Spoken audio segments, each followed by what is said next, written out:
KBS 열린 토론.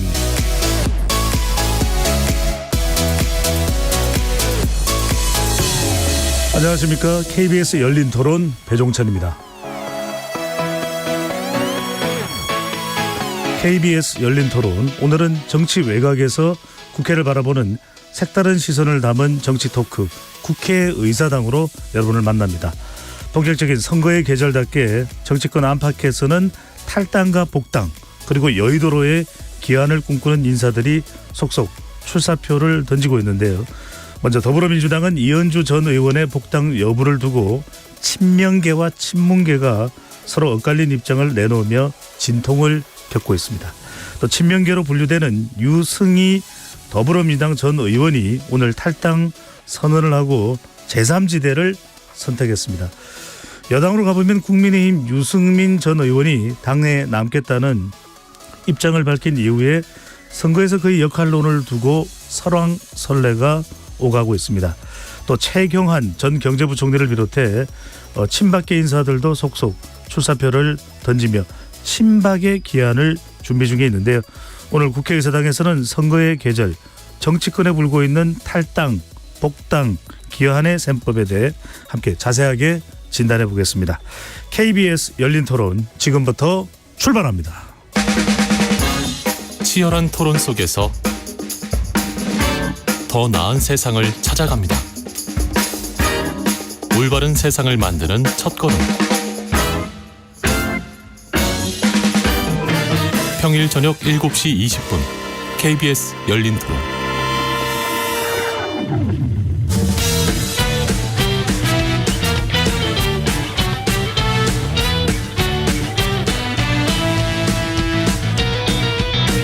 정치 바깥에서 정치를 바라봅니다. 국회외사당.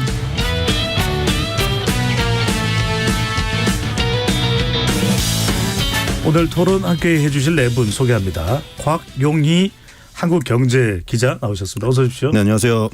김도형 한국일보 기자 자리하셨고요. 안녕하세요. 네, 이게 한국이 들어가니까. 이동수 청년정치 크루 대표 함께합니다. 어서 오십시오. 안녕하십니까. 네, 제가 이미 알고 있는 분이죠. 이은지 문화일보 기자 나오셨습니다. 어서 오십시오. 안녕하세요. 네, 왜 이은지 기자를 나중에 소개하냐 이렇게 또 지적하시는 분들 계실 텐데 가나다 순으로 소개해드렸다는 거. 네, 네 분 어서 오십시오. 네, 반갑습니다. 반갑습니다.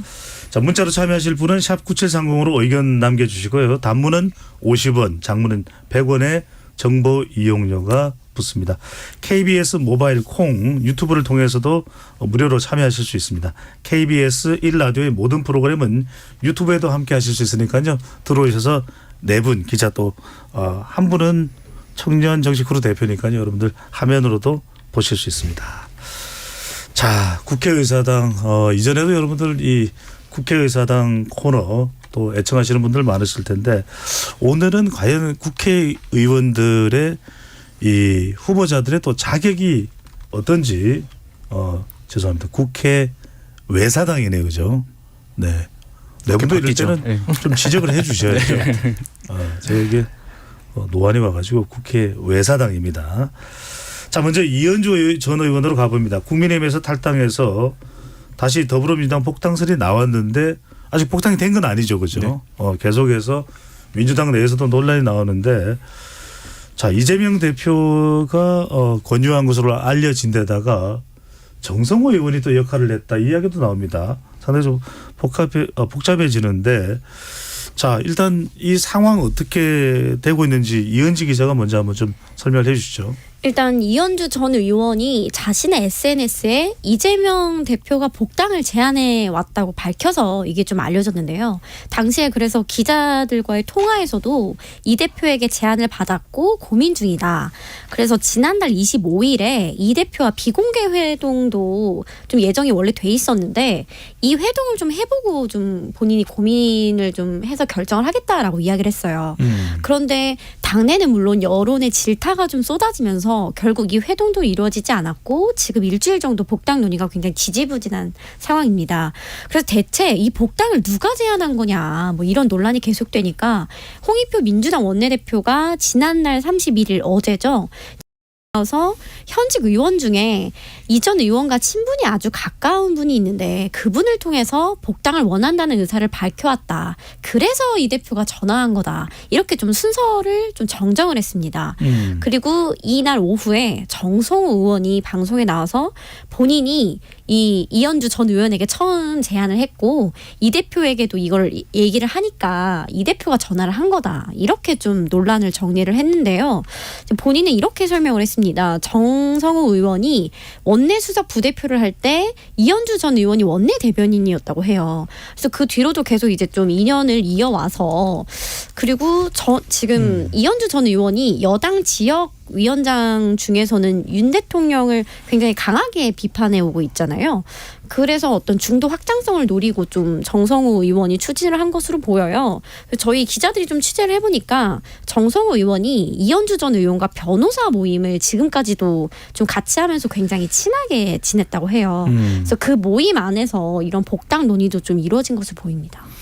뭐 친소관계 또 유인태 전 의원도 지적을 했죠. 방금 전에 이은지 기자가 설명을 한 대로 정성호 의원과 이현주 전 의원이 뭐 개인적으로도 가까운 관계였다. 그런데 이제 가까우냐 안 가까우냐 또는 이재명 대표와 소통을 하는 중진 의원이 정성호 의원이냐 아니냐보다 더 중요한 건 뭔가 절차보다도 성격인 것 같아요. 이현주 전 의원이 왜 지금 복당이 되느냐. 이른바 문재인 전 대통령 저격수 역할을 했었는데 말이 되느냐. 김동기 기자 어떻습니까? 뭐 예를 들면은 제가 당시 이제 이현주 전 의원 같은 경우에 2017년에 탈당하고 민주당을 탈당하고 이제 국민의당으로 갔고요. 이제 국민의당이 바른정당이랑 합당하면서 바른미래당으로 당정이 변경됐는데 제가 당시에 바른미래당 출입 기자였거든요. 그때 이제 이현주 의원 기사를 쓸 그 기회가 되게 많았어요. 왜냐하면은 기본적으로 발언이 엄청 셌습니다. 뭐 수위 높은 발언들이 많이 나오다 보니까 뭐 기사 주목도도 상당히 높았고 뭐 특히 조국 전 법무부 장관 사태가 벌어졌을 당시에 뭐 조국과 그 주변 세력을 보면서 운동권 세력이 뭐 괴물이 됐다 뭐 이런 식으로 하고 그 다음에 이제 총선을 앞두고서는 이제 삭발도 해가지고 굉장히 많은 그 화제가 되기도 했었잖아요. 그 당시에 이제 대부분 기사에 뭐 보수 여전사 뭐 이런 표현까지 써가면서 특히 문재인 대통령 엄청 심하게 비판했었는데 그렇다 보니까 민주당 복당한다는 거에 대해서 굉장히 많은 비판이 있을 수밖에 없는 거죠. 어쨌든 간에 전직 대통령을 그렇게 비판하면서 나갔던 사람이 이제 와서 다시 민주당으로 복당하는 게 맞느냐라는 질문들이 있는 것이고 그렇다 보니까 이제 이재명 대표가 이제 이재명의 민주당을 만들겠다고 한 만큼 이제 문재인 전 대통령 또는 친문 세력의 견제용으로 이렇게 영입하려는 거 아니냐는 해석이 나오는 게 사실이잖아요. 뭐 그런 해석들이 많이 나오고 있는데 제가 봤을 때는 또 이런 면도 있는 것 같아요. 운동권 비판을 워낙 많이 했는데 국민의힘에서는 한동훈 비상대책위원장이 운동권 심판론을 또 갖고 내세우고 있잖아요. 그렇다 보니까 운동권을 강하게 비판했던 이현주 의원을 다시 복당을 시킴으로 해서 뭐 운동권 심판론을 조금 희석해 보려는 의도가 있지 않나 뭐 그런 생각도 조금 들고요. 예. 저 성격적으로는 그런데 이동수 대표에게 궁금한 건 이런 겁니다. 이럴 줄 몰랐을까? 네. 네. 말 그대로 친명과 친문의 충돌이다 이런 이야기도 나오는데 정성호 의원 그러면은 지금 다선 중진 의원이고 또 이 논란으로 인해서 이른바 악역을 자처해 준 것이냐. 이재명 대표가 들을 수 있는 그 비판을 친구인 또 가까운 정성호 의원이 대신한 아니라 그게 아니라 비선실세로 지난번에 현근택 변호사와 관련해서 문자 파동도 있었잖아요. 그죠? 현근택 의원을 윤리위에서 어떤 징계를 하는 것에 대해서 이재명 대표가 병상에서 당시 이제 피습을 당하고 이제 문자를 보냈을 때도 정성호 의원이 부각이 됐단 말이거든요. 물론 뭐 휴대폰에 또 필름을 설치를 안 했다 뭐 이런 나중에 또 해명도 있긴 했습니다만 이런 건 어떻게 봐요? 이런 논란이 있을 줄 몰랐을까? 좀 더 조용히 내부적으로 검토한 이후에 복당 여부 발표를 했어도 됐을 텐데 무슨 까닭일까요? 근데 저는 이제 이번 일을 보면서 이제 비판으로 나오는 것 중에 하나가 뭐 비선 실세다 지금 이런 비판들도 나오고 있잖아요. 근데 저는 그렇게까지는 생각하지 않는 게 이제 정성훈 의원이 뭐 개인도 아니고 엄연히 이제 국회의원이고 또 이미 친명계 좌장으로 유명하신 분이잖아요. 근데 이런 분의 어떤 제안을 받고 받아들여서 이제 이현주 전 의원을 영입하려고 했던 게 과연 뭐 이게 비선 실세 논란까지 갈 일인가라는 좀 생각이 들고요. 전 친명계 입장에서는 사실 이제 선택지가 많지 않은 상황에서 이현주 전 의원을 영입할 수밖에 없는 상황이다라고 생각을 합니다.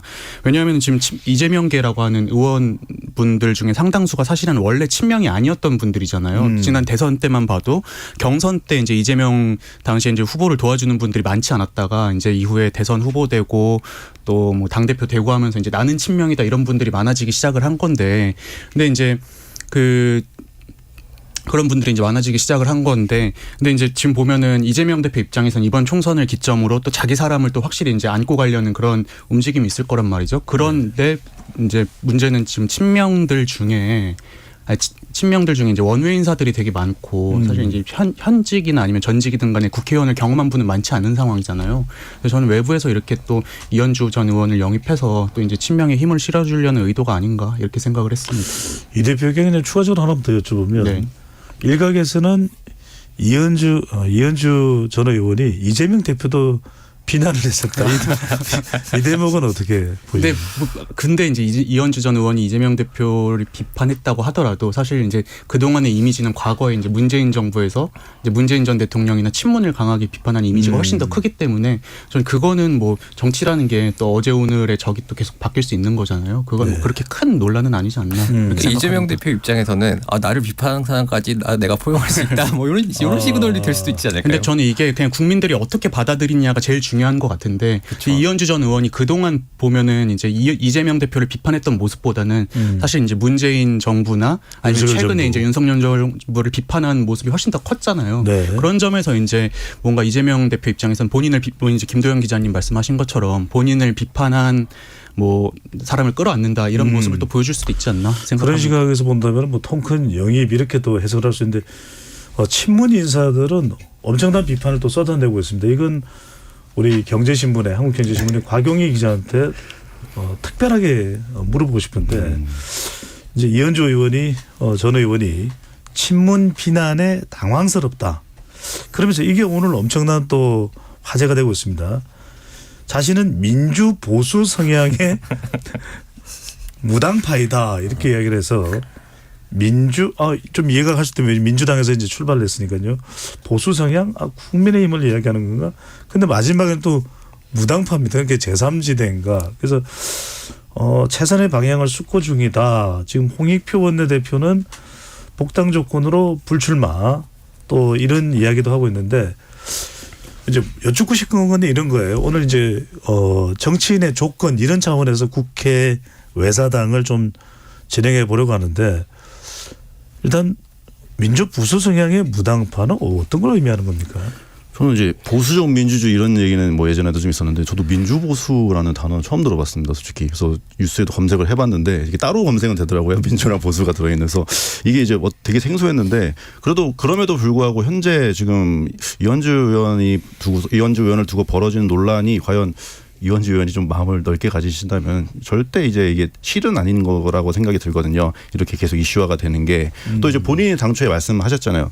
애초에 민주당으로 복당을 생각한 게 아니라 반윤연대의 접착제 역할을 하고 싶다라고 발언을 했기 때문에 이거는 넓게 자신이 이제 운신의 폭을 넓게 가져가겠다는 또 의지를 좀 드러낸 적이 있고, 근데 저는 이게 사실은 저는 아까도 말씀드렸지만 제가 말씀드리진 않았군요. 또 김영진 의원이 사실은 이 복당에 대해서 되게 긍정적으로 발언을 했었어요. 그 이재명 전 대표의 측근으로 보이는 김영진 의원이 좀 발언했다는 것 자체가 그분이 이렇게 평소에 말을 이렇게 막 많이 하시거나 그런 타입이 아닌데 그렇게 얘기했다는 것 자체가 일단은 뭔가 이재명 대표와 교감이 있었다는 거죠. 이현주 의원이. 전 먼저 제안했다는 것도 근거가 없는 건 아니라고 생각을 하고 어쨌든 현재 이런 상황에서 저는 이게 사실은 이재명 대표한테 좋은 선택은 아니었다. 제가 볼 때는 뭐 엄청나게 무슨 뜻이 있어가지고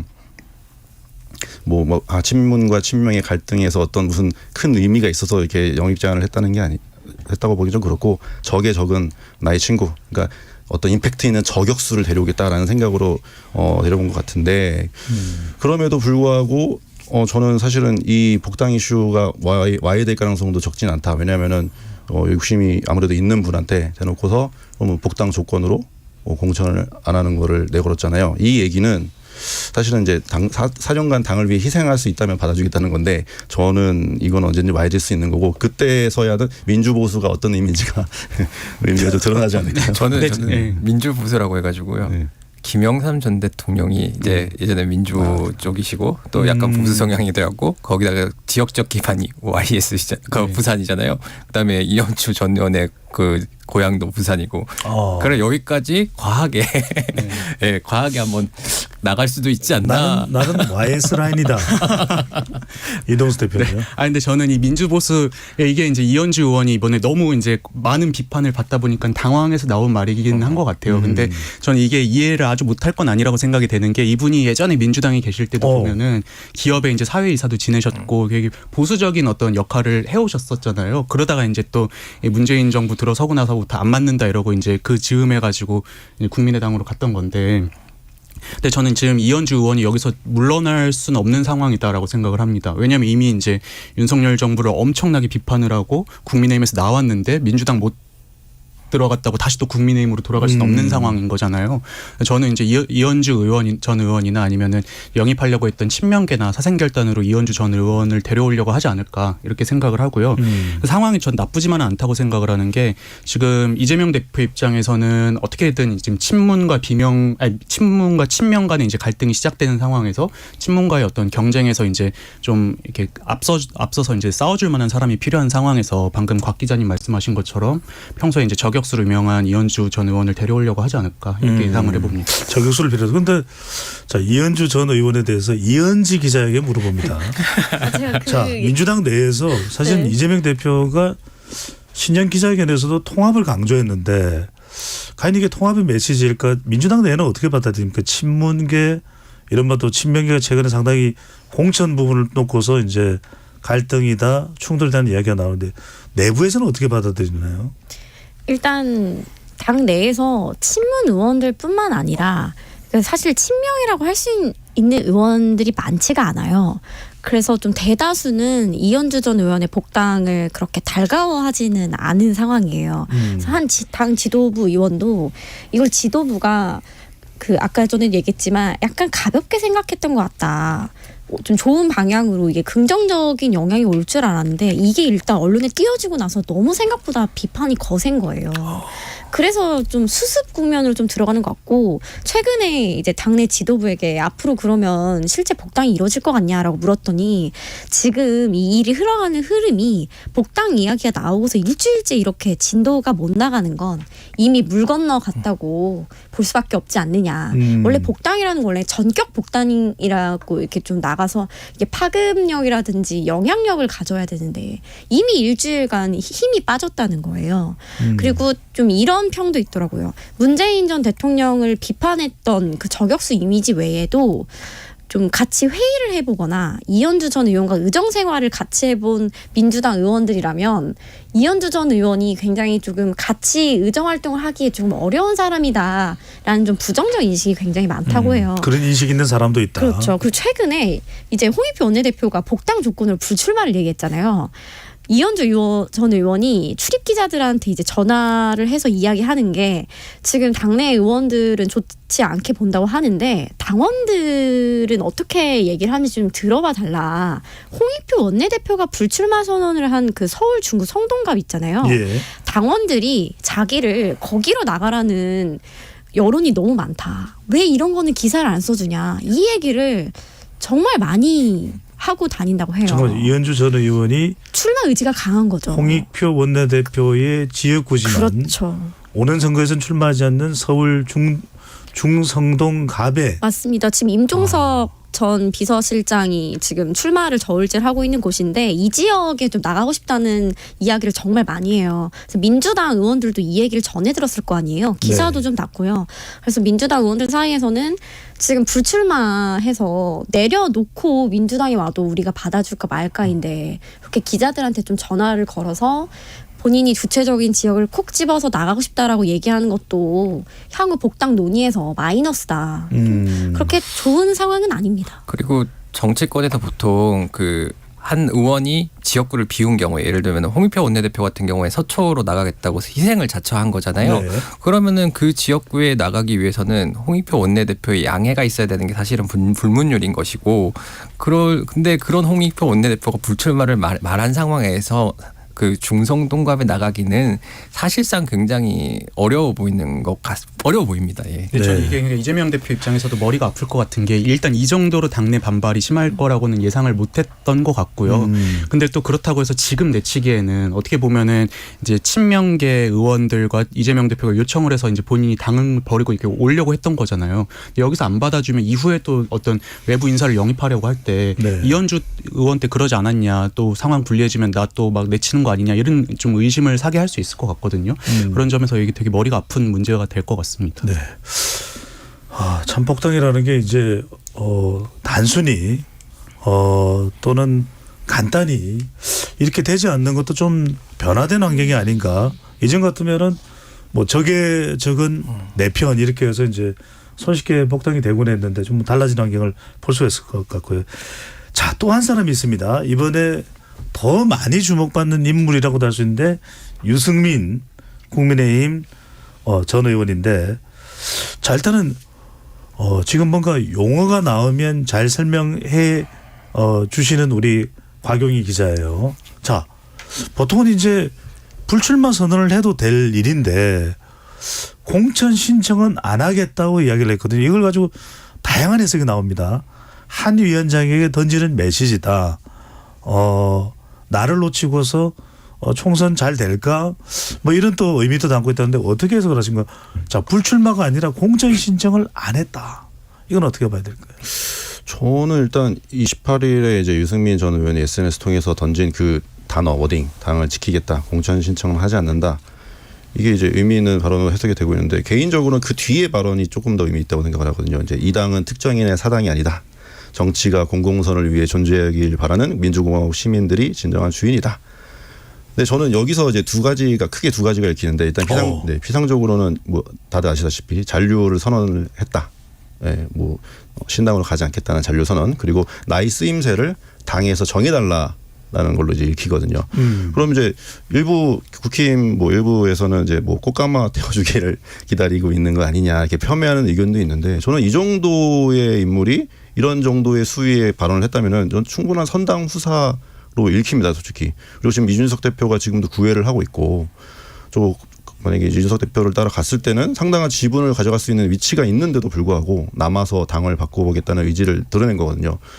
저는 무엇보다도 이게 되게 명분이 있고 낭만이 있는 어떤 선택을 했다. 그럼으로써 본인에게 씌워진 어떤 배신자 프레임도 조금 해소할 수 있는 수를 둔 게 아닌가 생각이 듭니다. 네. 일단은 정치적인 보석을 깔아두고 있다 이렇게 볼 수가 있는데, 자 어떻게 보십니까? 그게 저 좀 전화를 돌려봤어요. 공천 신청은 하지 않는다. 만약에 불출마였다면은 불출마라고 얘기했을 거라는 게 그 대다수의 시각이잖아요. 그렇죠. 그런데 또 그 가까우신 분의 의견은 좀 다른 것 같더라고요. 이제 측근들한테 전화를 좀 해봤는데, 본인이 현역 의원인 상태였다면은 뭐 불출마를 하겠다라고 얘기할 수 있지만은 현역 의원도 아닌 상황에서 불출마하겠다라고 얘기하는 게 본인으로서는 그렇게 썩 적절한 표현은 아니라고 생각했을 수도 있다. 그리고 공천 신청을 하지 않겠다는 게 공천 등에 연연하면서 지금 당내 주류인 친윤들에게 그런 것들에 뭐 표현이 당시에는 구걸이었는데 공천 구걸을 하지 않겠다 이런 뜻이라고 설명하는 분이 있더라고요. 오히려 그래도 방점이 인내하겠다. 이제 선거 결과를 지켜본 뒤에 거기에서 자신의 역할이 또 생길 수도 있지 않느냐, 뭐 그런 해석들이 나오잖아요. 이제 총선이 끝난 후에 뭐 당 대표라든가 혹은 뭐 이후를 도모하려고 한다라는 해석도 있잖아요. 뭐 그렇게 말씀하시는 분들도 있더라고요. 그래도 지금 거론되는 것은 이것이 이제 한 위원장이 오히려 역할을 좀 요청해 줬으면 하는 관련 보도가 나오는데, 관련해서 유승민 전 의원이 추가적으로 발언 나온 게 뭐 있습니까? 그 특별한 발언은 사실 없고요. 그다음에 기자들 연락도 거의 안 받는 상태로 알고 있는데, 다만 그 언론에서 이제 당에서 유승민 전 의원의 오산 출마를 뭐 검토하고 있다 이런 게 나왔는데, 이런 게 사실은 그 측근 말로는 유승민 전 의원이 당의 어느 누구와도 공천 이야기를 한 적이 없고 누군가가 이제 공천에 관련된 이야기를 언론에 흘리는데 여기에 대해서 상당히 불쾌하다라는 정도의 입장 표명만 한 것 같아요. 예. 자, 어디 나가겠다고 이야기하지 않는 이번에 좀 다른 경우입니다. 그런데 오히려 당에서라기보다는 언론에서 유승민 전 의원에 대해서 뭐 경기도 오산설 그래서 뭐 안민석 의원은 어서 오라 오산 뭐 이런 이야기도 하고 있는데 일각에서는 수원설 경기도 영향력 뭐 수도권 또 대중성이 있다의 판단 일각에서는 그래서 수도권 뭐 국민의힘 선거 공동 뭐 본부장 위원장을 맡게 된다 이야기했는데 이런 본인은 이야기하지도 않는 유승민 전 의원에 대해서 이런 이야기가 계속 보도 나오는 이유는 뭘까요? 저는 뭐 정치권에 아무래도 워낙에 호사가들이 많고 누가 뭐 결정도 안 했는데 어디 나가는 게 좋겠다 어디 나가는 게 뭐 좋다 이런 식으로 얘기는 나오잖아요. 뭐 저건 있을 수 있는 일이라고 생각을 합니다. 근데 이제 유승민 전 의원이 뭐 공천 신청을 안 하겠다고 한 게 저는 뭐 선당후사나 뭐 이런 것보다는 그냥 최대한 좀 신중하게 가겠다라는 어떤 표현이 아니었나 싶어요. 왜냐하면은 지난번 경기도지사 선거에 출마한다고 했을 때도 경선에서 이제 본인이 준비하고 있는데 갑자기 이제 김은혜 전 의원이 와가지고 결국에 경선에서 밀리고 이랬었잖아요. 그 경우에는 이제 본인의 앞으로의 향후 대권 가도에 또 차질이 있을 수 있기 때문에 일단 당이 나를 어떻게 한번 대우하는지 보고 내가 내 행보를 결정하겠다 이렇게 좀 판단을 하신 게 아닌가 이렇게 생각이 됩니다. 그런데 중요한 건 이제 총선이 70일도 안 남았습니다. 금방입니다. 저도 한 30년 전에 이렇게 선거 분석을 해보면 시험하고 선거 날짜가 참 빨리 와요. 아니, 공부를 안 했는데 내일 시험 날에 뭐야? 그런데 당에서 한 위원장이 유승민 전 의원에게 역할을 요청하고 심지어는 뭐 삼고 초려 같은 게 현실화가 될까요? 일단은 한 위원장이 어저께 이제 반도체 산업 현장 간담회 후에 이렇게 말했어요. 그런 오선 출마설 관련 그런 검토를 한 바 없다. 그리고 그러면 경기 남부권의 총선에 투입할 수 있느냐라고 기자들이 물어보니까 저희의 총선 전략은 그렇게 대놓고 얘기할 수 있는 문제는 아니고 이기는 공천, 명분 있는 공천을 하기 위해 노력하고 있다라고 얘기를 했거든요. 그러면은 아니라고 완전 선을 긋지는 않았네요. 그렇긴 하죠. 다만 이제 한동훈 위원장의 딜레마가 있어요. 왜냐하면은 최근에 이제 사퇴 논란에서도 빚어졌듯이 이제 대통령실과의 관계 이런 것들에 문제가 있는데 유승민 전 의원이 만약에 한동훈 위원장의 요청으로 등판한다고 우리가 가정을 한다면 김건희 특검법에 대해서 기자들이 물어볼 것이고 그리고 이제 그 명품백 논란에 대해서도 물어볼 거란 말이에요. 그러면 거기에 대해서 유승민 전 의원이 그동안에 보여왔던 행보로는 나올 수 있는 답변이 사실은 되게 보입니다. 안 봐도 비디오입니다. 네, 안 봐도 비디오죠. 그렇기 때문에 그런 부분에 대한 리스크를 과연 짊어지고 갈 수 있을 것인가. 예를 들면 김경률 비대위원 같은 경우에는 이제 마리앙투안 이런 말을 했다가 이제 대통령실과의 갈등의 근원이 되기도 했잖아요. 근데 그것보다 더 폭발력 있고 강한 논란이 생길 수도 있는 거거든요. 그렇게 됐을 때 과연 이 공간을 열어줄 것인가의 문제는 조금 생각해 봐야 될 것 같아요. 김덕기 기자가 보기에는 언론에서 유승민 전 의원의 활용법에 대한 이야기는 너무 나간 것이다. 뭐 그런데 또 지도부 관계자들 전화를 좀 해보면은 네. 아쉬움이 계속 느껴져요. 왜냐하면은 지금 수도권 선거 중요성 생각하면 국민의힘이 뭐 선거에서 이기려면 수도권 선거를 무조건 이겨야 되는데 121석에서 그런데 그걸 생각하면 사실상 이제 유일무이한 카드 아니겠습니까? 물론 한동훈 위원장이 지금 충분히 바람을 일으키고는 있지만은 그 외에 한동훈 위원장이 하지 못하는 뭐 정책 영역에서의 뭐 제언이라든가 이런 것들을 해줄 수 있는 사람이잖아요.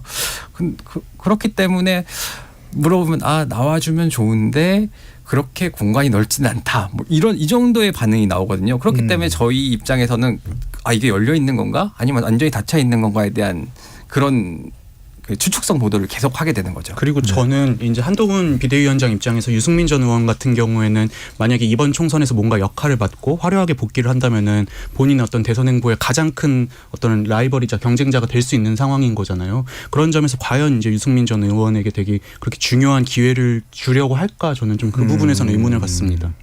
그러니까 상식적으로 생각해 보면 경쟁자가 될 수도 있고 또 윤석열 대통령과 지난 대선 경선 과정에서의 껄끄러움을 생각한다면 전혀 뭐 기회를 줄 그런 시도는 없을 거라고 보는데 모르죠 이제 어떻게 될지는. 네.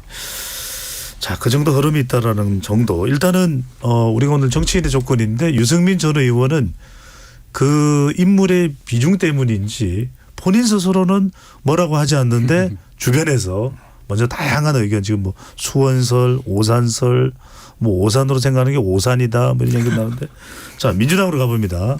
자 임종석 비서실장 그러면 친문 중에서도 찐 친문일 수밖에 없다 이렇게 이제 보게 되는데 전 대통령 비서실장이죠. 문재인 정부에서 추미애 전 장관은 윤석열 대통령 되도록 발탁한 게 임 전 비서실장 책임 아니냐. 더 올라가면 문재인 전 대통령의 책임이다. 이건 대충돌이에요. 추미애 전 장관. 이거 민주당 내부에서는 이런 반응 절대로 뭐 출마를 하면 안 된다. 아예 다른 인물이 또 출마하려고 하는 인물에 대해서 세기를 박아버리는 상황이 벌어진데 이건 민주당 내부에서 어떻게 보고 있나요? 일단 민주당 내부에서는 이렇게들 많이 얘기를 해요. 임종석 전 비서실장을 뭐 86세대 용태라는 이유로 공천에서 배제시킨다면 한동훈 위원장이나 국민의힘 프레임에 말려드는 거라고 보더라고요. 그래서 민주당 의원들이 실제로 뭐 이렇게 얘기를 해요. 아니 운동한 게 죄도 아니고 왜 자꾸 586만 잡고 늘어지냐. 국민의힘과 한동훈 위원장이 계속 민주당에 대해서 586 정당으로 몰아가는데 그거에 굳이 말려들 필요가 없다는 거예요. 근데 다만 민주당 내에서도 임 전 비서실장의 출마에 대해서는 좀 회의론이 더 많은데요. 뭐 때문이냐면 아까 찐문이라는 표현도 쓰셨는데 임 전 비서실장에 대해서는 오히려 당내에서 전임 정부에서 청와대 이제 비서실장까지 하고서 총선에 나오는 게 과연 맞느냐는 의견과 문재인 정부 초대 비서실장으로서 이제 문재인 정부의 일정 정도의 실정의 책임이 있는데 그런 상황에서 이번에 총선 출마를 하게 되면 당의 중도 확장성에 그렇게 좋지 않다. 이런 의견에서 더 반대 의견이 많습니다. 이동수 대표님. 네, 저도 이제 이은지 기자 이야기와 비슷하게 생각을 하는데요. 뭐 요즘 이제 국민의힘에서 띄우고 있는 운동권 청산론 이런 거를 뭐 굳이 민주당이 신경 쓸 필요는 없다고 생각을 해요. 근데 다만 이제 저는 임종석 전 비서실장의 출마에 대해서 개인적으로 부정적으로 생각하는 이유 중에 하나가 뭐 이분이 뭐 86 뭐 운동권을 뭐 대표하고 전대협 의장이었고 이래서가 아니라 2000년 뭐 2004년 이즈음 해가지고 이제 요 세대의 정치인들이 대거 이제 등장을 했고 지금 한 20년 정도 이제 정치를 해온 거잖아요. 근데 이분이 과연 그럼 20년 정치를 하면서 무엇을 했나? 저는 그 부분에 있어서 좀 자격이 없지 않나. 이렇게 생각이 되고요. 이제 좀 전에 이 기자 얘기하셨던 것처럼 뭐 문재인 정부에서 이제 좀 아쉬운 부분들에 대해서 임종석 전 비서실장도 솔직히 책임이 있는데 이 부분에 대한 어떤 반성이라든지 고찰 이런 게 없이 다시 그냥 출마를 하려고 하는 부분은 전 정치인으로서는 좀 책임이 좀 부족한 게 아닌가 이런 생각이 듭니다. 또 다른 시각이 있는 경우도 있습니다. 임종석 전 비서실장은 또 발끈해서 윤석열 대통령을 만든 1등 공신이 사실상 추미애가 아니냐, 추미애 전 장관이 아니냐 이렇게 또 지적을 했어요.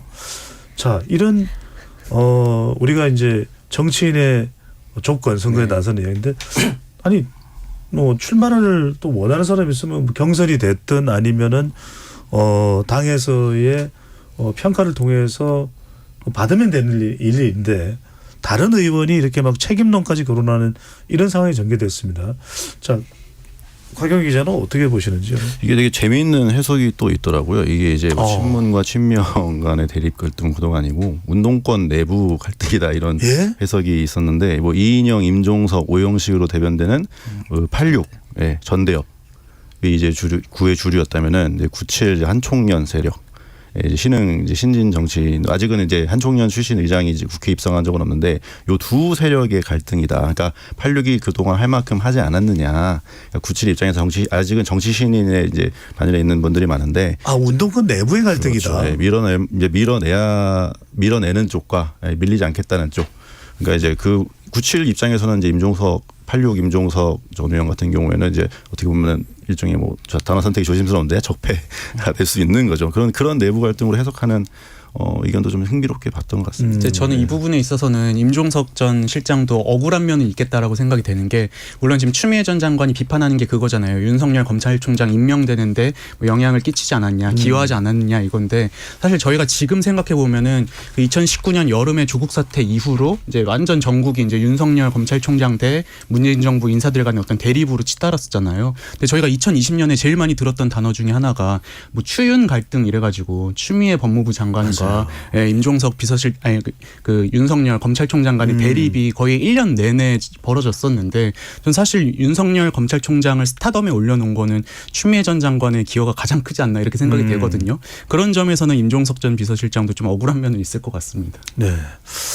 자, 선거에 나서는 정치인의 조건에 대한 평가를 또 같은 당 내에서 또 다른 전 의원이 또 다른 전 의원에 대해서 또 평가를 내리는 그런 또 상황도 전개되고 있고요. 이현지 기자, 이 내용도 궁금합니다. 유승희 전 의원 하면은 친명계로 분류가 된다 그래요. 저도 뭐 어떤 이유인지는 모르겠는데 그런데 탈당을 하고 이낙연 전 대표가 이끄는 새로운 미래에 합류를 했다. 일종의 원칙과 상식처럼 뭐 반명 이 기치를 내건 겁니까? 뭡니까? 일단 표면적으로는 반명의 기치를 내걸고 탈당을 했습니다. 이제 유승희 전 의원이 이제 탈당을 밝히면서 이재명 대표를 겨냥해서 민주당이 특정인의 사당이 됐다. 당내 민주주의가 사라졌다. 방탄에 집중하다 보니 윤석열 정부 국정 실패를 제대로 견제하지 못했다. 그래서 민주당을 떠난다. 그래서 본인의 행선지는 양당의 기득권을 타파하는 제3지대로 가겠다. 이렇게 좀 표면적인 이유를 설명을 했는데 당 내에서는 실제 이유를 두고 이제 유 전 의원이 최근에 예비 후보 심사에서 이제 당으로부터 부적격 판정을 받았는데요. 이를 두고 계속해서 문제를 좀 제기를 하고 이의 제기 신청도 했는데 이게 받아들여지지 않아서 사실상 출마의 길이 막혀서 탈당을 택했다는 해석이 지배적이고요. 최근에 유 전 의원이 가족 상을 당한 민주당 의원의 한 빈소를 가서 이제 조정식 사무총장한테도 굉장히 세게 항의를 했다고 해요. 왜 본인을 예비 후보에서 탈락시키냐. 이유가 경선 불복인데 본인은 그러지 않았다고 지금 주장을 하고 있고요. 그래서 주변 의원들이 유승희 전 의원을 말리느라 굉장히 조금 곤혹을 치렀다고 하는데요. 네. 이러한 불만들이 쌓여서 본인이 경선 기회도 못 얻게 돼서 출마가 어려워지니까 이낙연 신당으로 좀 행선지를 돌린 게 아니냐. 이런 해석이 더 지배적입니다. 궁금해서 근데 이전에 국회에서 무슨 회의인가요? 회의에서 노래를 부르셨던 분인가요? 아닌가요? 그분 네, 이제 맞습니다. 맞습니까? 네.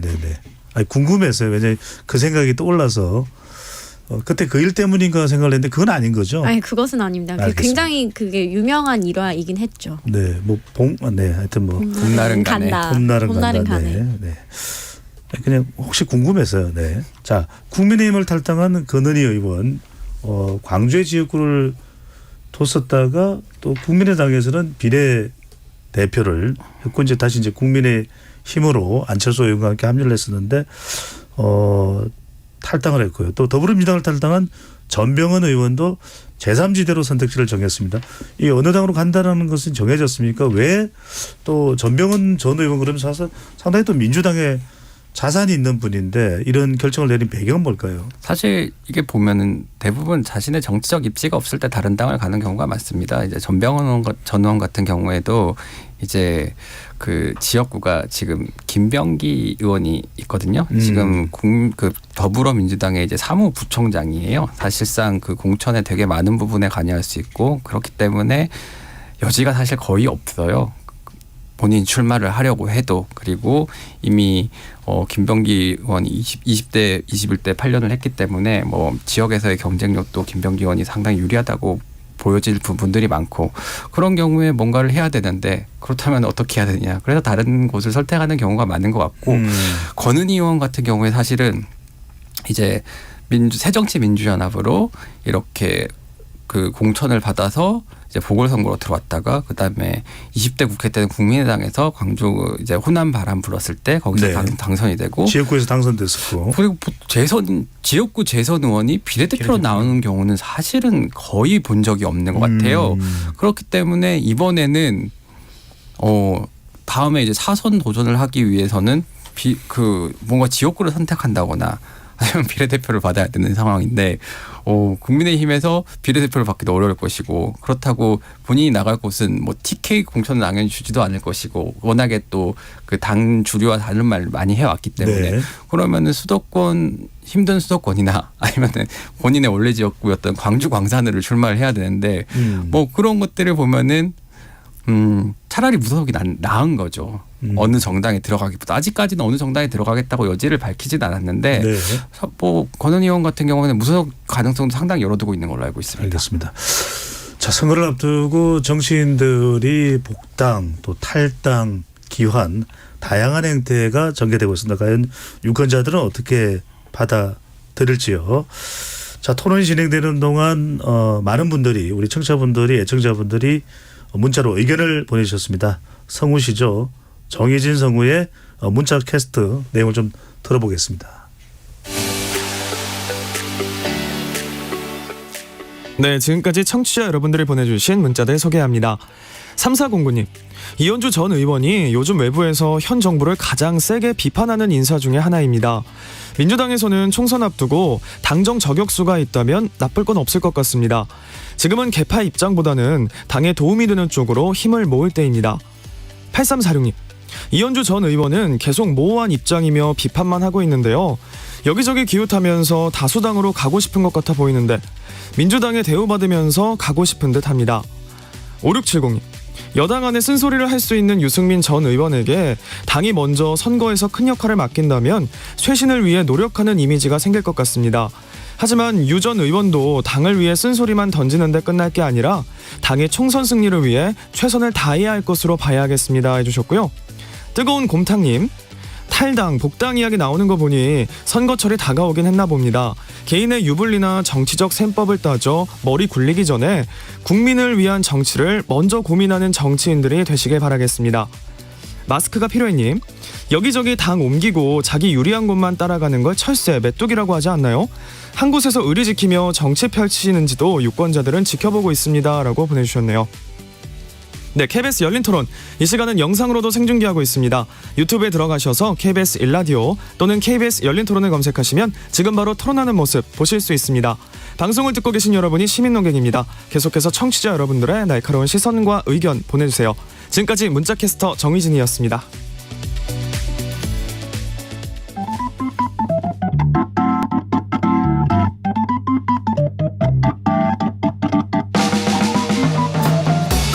세상을 바꾸는 질문, 열린 토론이 시작합니다. KBS 열린 토론은 언제나 열려 있습니다. 단문 50원, 장문 100원의 유료 문자 샵 9730 그리고 KBS 어플리케이션 콩으로 여러분의 의견을 남겨주세요. KBS 열린 토론 2부에서는 곽용희 한국경제 기자, 김도형 한국일보 기자, 이동수 청년정치크루 대표, 이은지 문화일보 기자 네 분과 함께합니다. 저는 열린 토론 진행을 맡은 배종찬입니다. 정치 외곽에서 국회를 바라보는 시간인 국회 외사당 제대로 말했네요. 오늘은 선거의 계절, 정치권에 불고 있는 탈당, 복당 그리고 기한의 3법에 대해서 이야기 나눠보고 있습니다. 과연 이런 부분에 대해서 유권자들은 어떻게 판단할까? 참 정치적 이익이 가장 중요한 그런 또 선거 국면이긴 합니다만 정치 도의도 있을 테고요. 과연 무엇이 옳은 것으로 판단이 될 수 있을지 평가가 될지 이 부분이 더 중요한데, 자, 탈당 이야기 좀 해보겠습니다. 이번에는 복당도 관련해서 이야기를 했었고요. 또 탈당 이야기인데요. 이른바 꼼수 탈당이다 이런 지적을 받는 정치인들이 있습니다. 현역 의원들도 있고요. 자, 이런 사례들을 좀 소개하시면서 과연 탈당이라는 걸 우리가 어떻게 해석을 해야 될까요? 정치적으로 유권자들은요. 뭐 요즘 대표적인 인물은 정의당 전 이은주 의원이 있는 것 같아요. 이분이 이제 비례대표를 사퇴하게 되면서 이제 새로운 선택에 합류하기로 했던 류호정 전 의원과 더불어서 정의당의 두 자리가 비게 됐습니다. 그래서 이제 양경규, 이자스민 후보가 이제 의원직을 승계하게 됐는데요.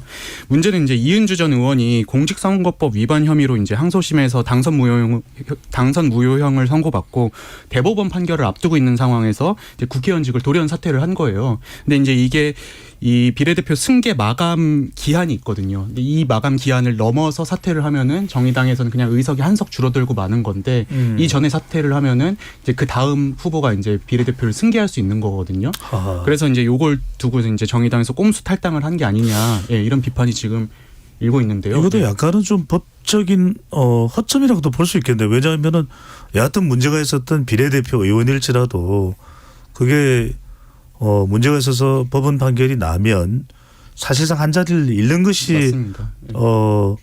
적법하다 이렇게 볼 수가 있을 텐데 기한 내에 사퇴를 하면 승계가 되는군요. 네, 근데 저도 뭐 이제 꼼수라고는 생각을 하는데 또 이제 이 정의당과 그리고 이제 거대 양당의 상황은 조금 다르다고 생각을 해요.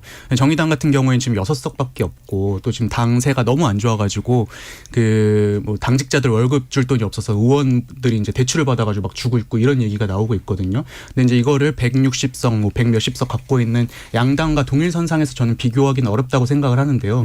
다만 근데 저는 이은주 전 의원이나 정의당이 비판받아야 될 부분은 이 항소심이 지난해 11월에 이제 나왔어요. 그럼 저는 이 항소심까지도 유죄가 나왔다면은 그때 본인이 사퇴를 하고 다음 후보에게 이제 이걸 승계를 해서 이 사람이 조금이라도 더 의정 활동을 제대로 할 수 있게 했어야 되는데 그걸 질질 끌고 있다가 이제 이번 마감을 앞두고 이번에 승계를 하게 된 거거든요. 그래서 지금 이번에 물려받게 된 뭐 이자스민 의원 같은 경우에는 선거 때까지 일단 시간도 얼마 안 남았고 선거 때 보통 이슈가 이제 선거로 집중이 되지 의정 활동에 집중되진 않잖아요. 그래서 과연 얼마나 많은 일을 해낼 수 있을까? 저는 이 부분에서는 비판받아 마땅하다고 생각합니다. 그렇군요. 뭐 탈당 예전에는 이제 탈당을 하는 이유가 뭐 당과 또 생각이 또 지향점이 맞지 않아서 그런 것도 있겠지만 요즘에는 보면은 여러 가지 의혹들 때문에 탈당하는 경우들도 많고 또 다른 정치적인 선택 그러니까 당을 바꾸어서 또 선거에 나서기 위해서 그런 경우들이 많은데 자 일단 당을 옮기는 그 부분에 대해서도 어떤 경우에는 또 긍정적으로 평가를 받을 수 있지만 또 어떤 경우에는 뭐 변절자다 뭐 여러 가지로 또 나쁜 평가를 받습니다. 유권자들은 지역구의 경우에 그대로 보고 있는 상황이 될 텐데 곽 기자가 보기에는 어떤 사례들 또 유권자들이 뭐 어떻게 평가를 해왔다고 봐야 될까요?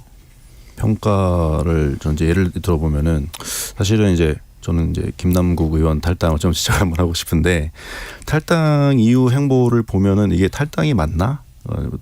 그리고 탈당의 변도 보면은 사랑하는 민주당을 잠시 떠난다. 잠시라는 표현을 또 2번이나 쓰고 뭔가 이제 러브어페어적인 면을 많이 강조를 하시더라고요. 나는 여전히 당을 그리워하고 있다. 그리고 탈당 이후에도 이제 단톡방에 계속 남아 있었다고 하더라고요. 근데 그러면은 이제 그게 사실은 당 입장에서는 과연 좋은 어떤 탈당의 선택이었느냐?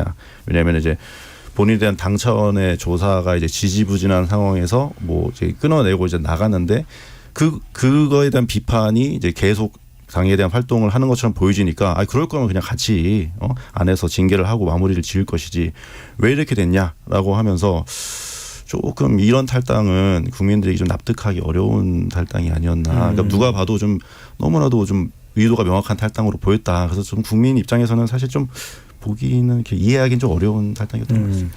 우리가 뭐 굳이 여야를 나눌 필요는 없지만 의혹 때문에 또 당에 부담을 주지 않기 위해서 탈당을 한다고 했지만 여전히 또 부담이 되고 있는 그런 상태인 경우도 많기도 합니다.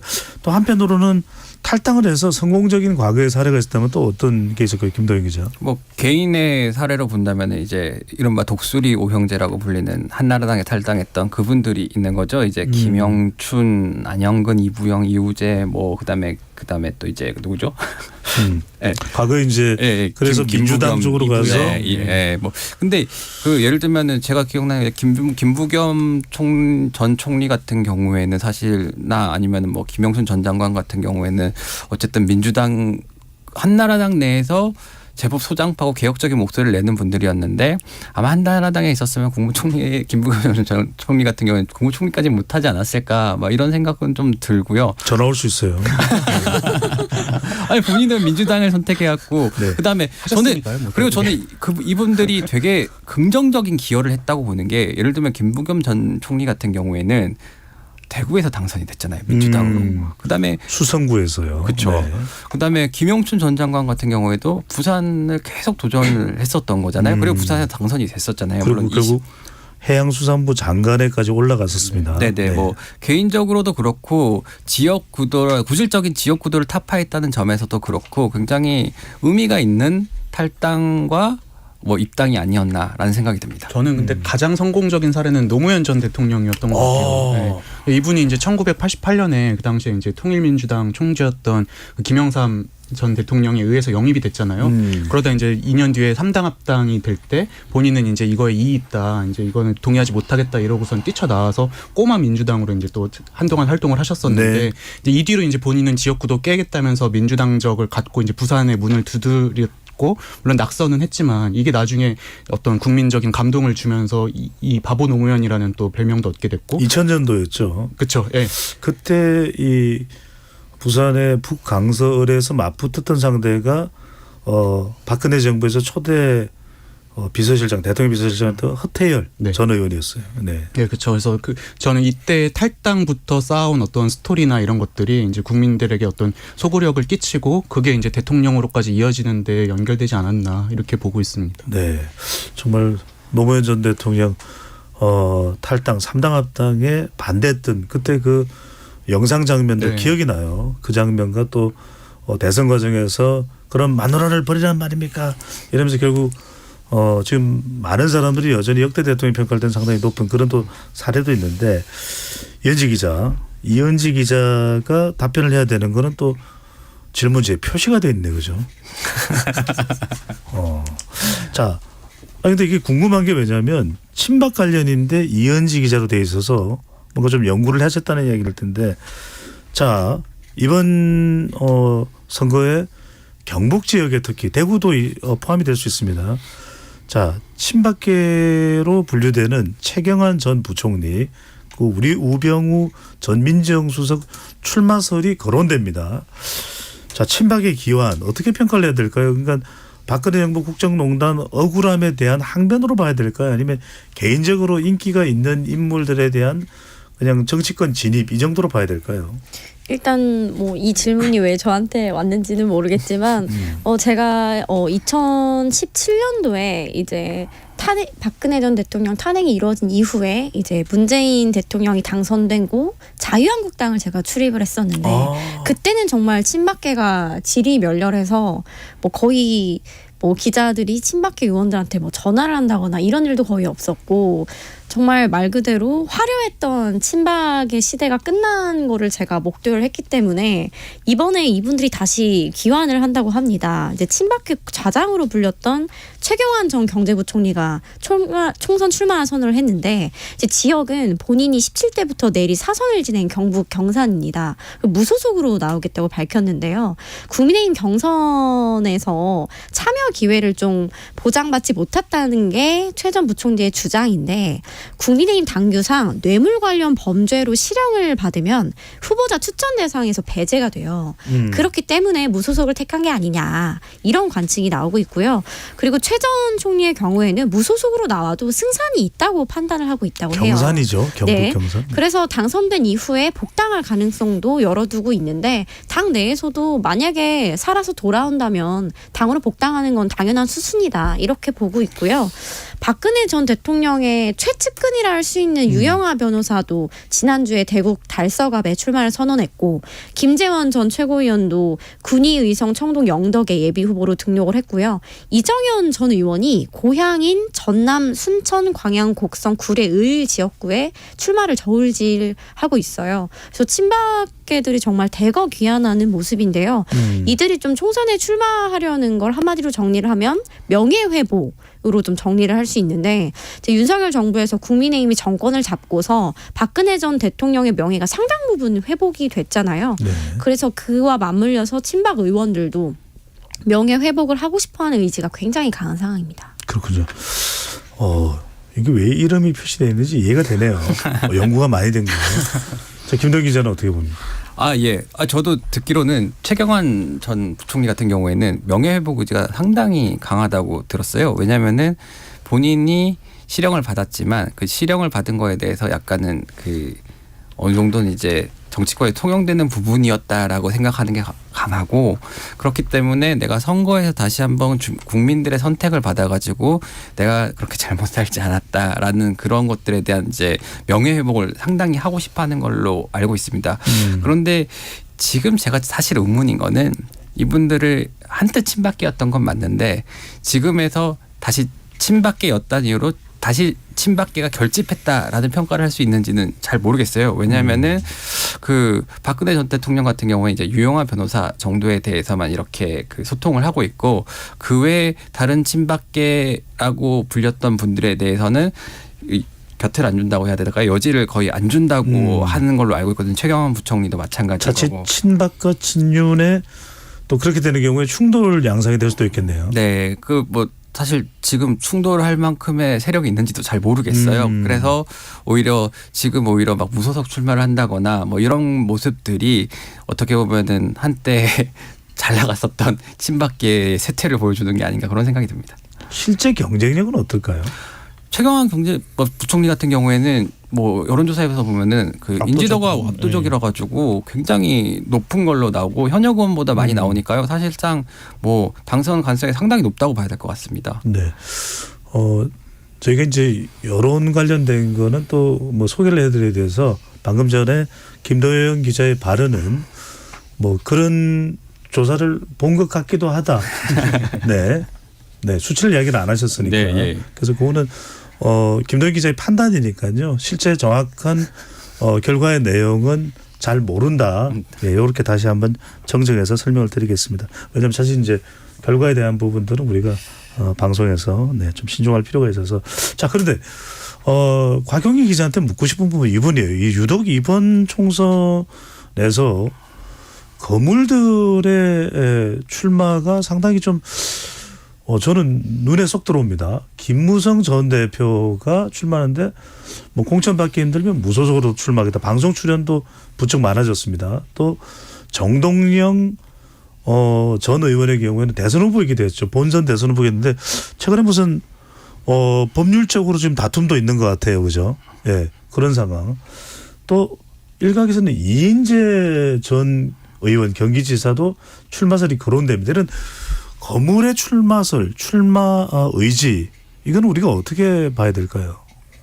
그만큼 지금 선거판이 지금 어떻게 될지 한치 앞도 모르는 상황이라고 이제 풀이를 할 수밖에 없는 거고 사실은 이제 아까 말씀하신 그 친박들의 귀환도 뭐 거물급들이 이제 여기저기서 이제 다시 한번 복귀를 노리고 있는 건데 사실은 이게 어떤 전략적이거나 이렇게 집단적인 차원에서 복귀를 타진하는 건지는 잘은 모르겠어요. 왜냐하면은 사실 이제 저도 이번에 북콘서트를 또 박근혜 대통령이 연다고 하니까 더더욱 이제 본인의 어떤 그 거물급들을 모아서 세력화를 하는 게 아니냐 뭐 이런 추측이 나오기도 하는데 사실은 이제 유영하 변호사에 대한 아까 이제 우리 김동 기자님 말씀하셨지만 그건 애틋한 게 있는 거고 옥바라지부터 뒤치다까지 다 해준 사람에 대한 어떤 사심 없이 이제 본인을 챙긴 사람에 대한 일종의 보은이다. 라고 풀이를 하는 게 더 좋을 것 같고요. 왜냐하면 또 거기 조원진 의원처럼 친박으로 분류되는 분들도 나오셨잖아요. 그러니까 그 박근혜 전 대통령이 어떤 현실 정치로 돌아오지는 않으실 것 같아요. 그런 면에서는 이런 시국에서 사실은 이제 본인의 살 길을 찾는 분들이 다시 한번 명예회복도 있겠지만 다른 의미로서 빈자리가 있다면 치고 들어가서 다시 한번 재기를 한번 도모할 수 있는 되게 좋은 어떤 판단이 흔들리고 있는 정치 판단이 흔들리고 있는 상황에서 내가 한번 내 자리를 찾아보겠다.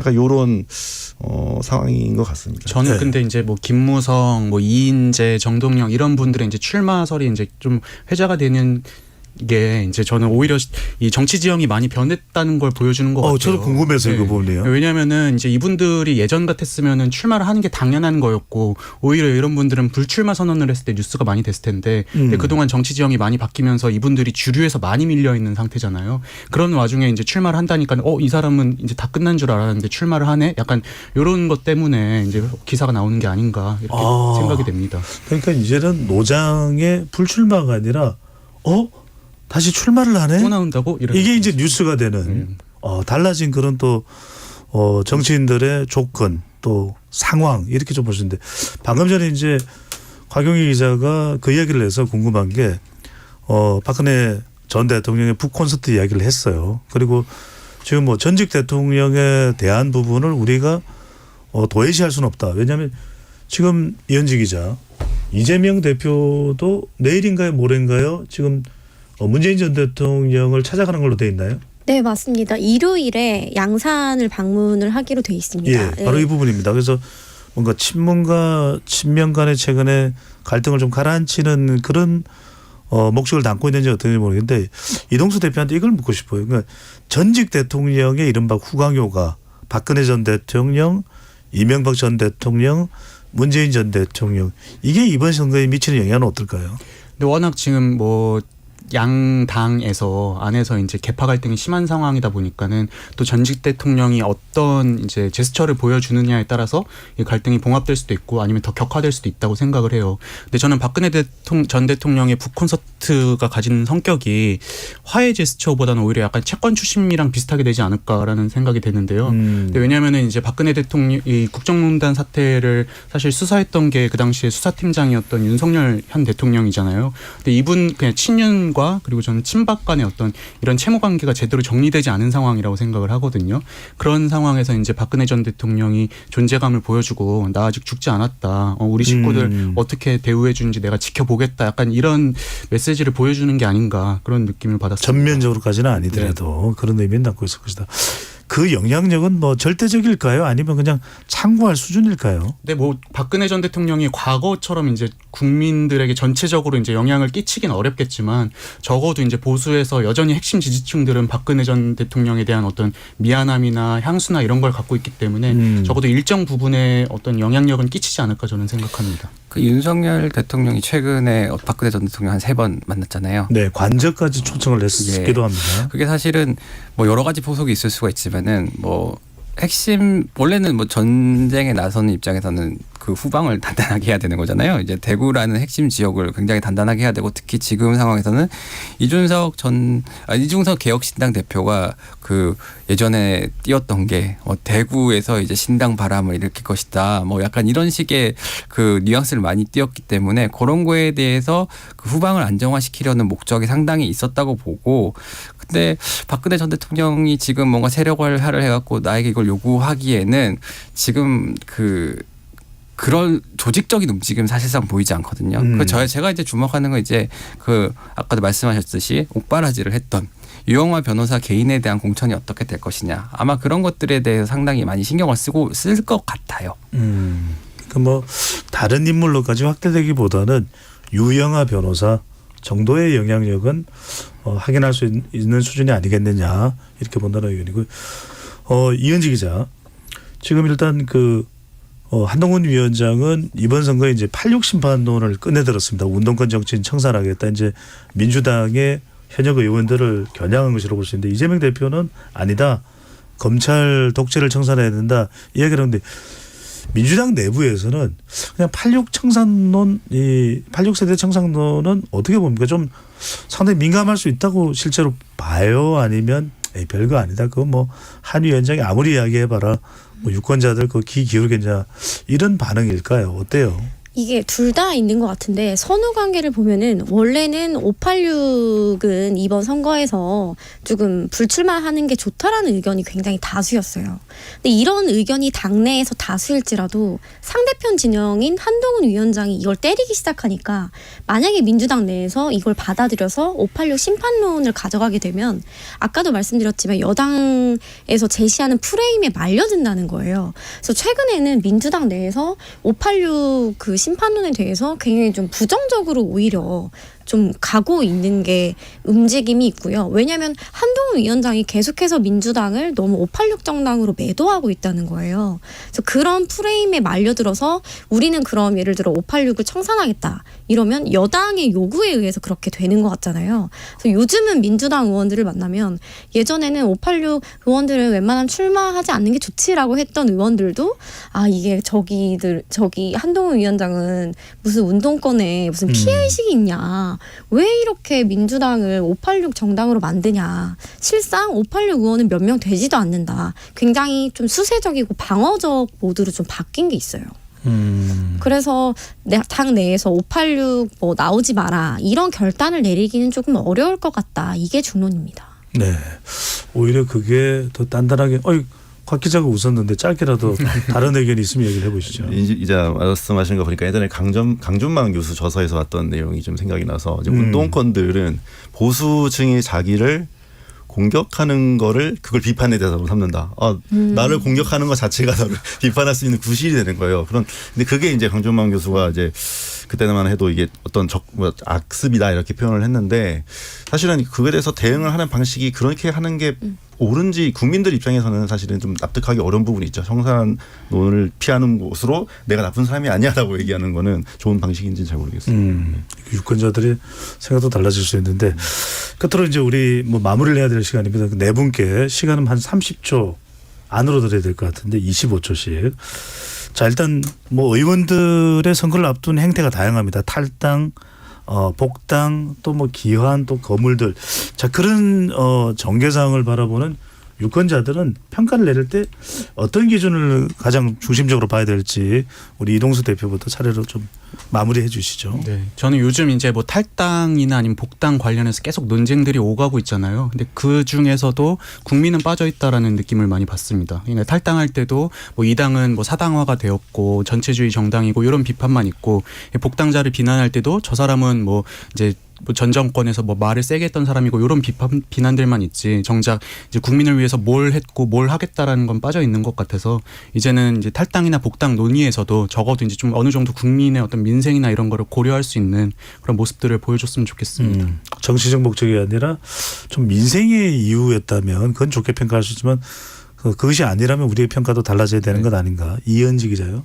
저도 좀 비슷한데요. 사실 지금이 선거를 앞두고라는 전제가 있기 때문에 어떠한 정치적 명분을 내놓아도 결국은 공천, 결국 자기 밥그릇 문제로 국민들에게는 비춰질 수밖에 없고요.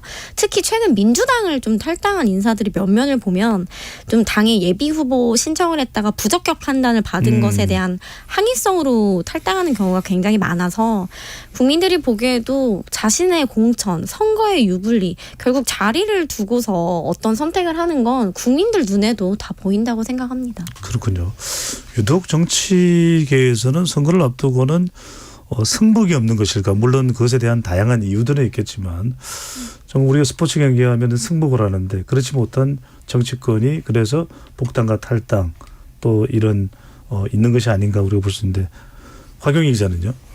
그간의 탈당을 결국 이제 평가를 하려면은 그간의 행적 그분이 어떻게 살아왔는지 그리고 이제 명분 요 두 개가 되게 중요한데 요즘에 이제 탈당하시는 분들은 이제 이태원 특별법 거부권 행사를 이렇게 들먹이면서 나오시는 분들이 좀 있더라고요. 근데 저는 그게 사실은 되게 어떤 쟁점이 있는 그리고 이제 모든 국민들의 공감대를 이루지는 않는 부분에서 저는 그런 명분은 사실은 이제 내가 가려는 당을 바라보는 어떤 명분인 거고 좀 아까 우리 이동수 대표님께서 말씀하신 것처럼 좀 국민을 바라보는 그런 명분을 좀 내걸었으면 했으면 하는 바람이 있습니다. 알겠습니다.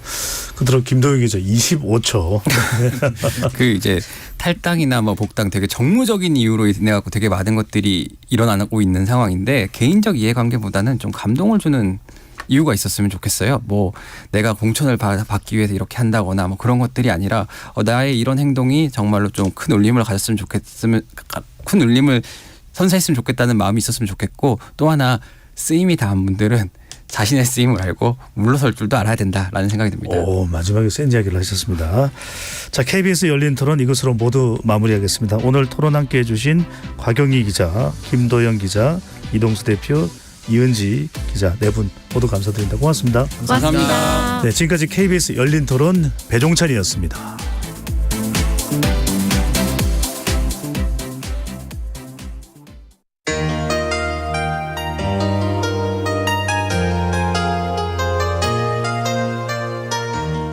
아픈 사람을 만나면 의사가 되고 위험에 빠진 사람을 만나면 구조대가 됩니다. 다문화 가족에게는 친구가 되고 사회적 약자의 목소리를 전합니다.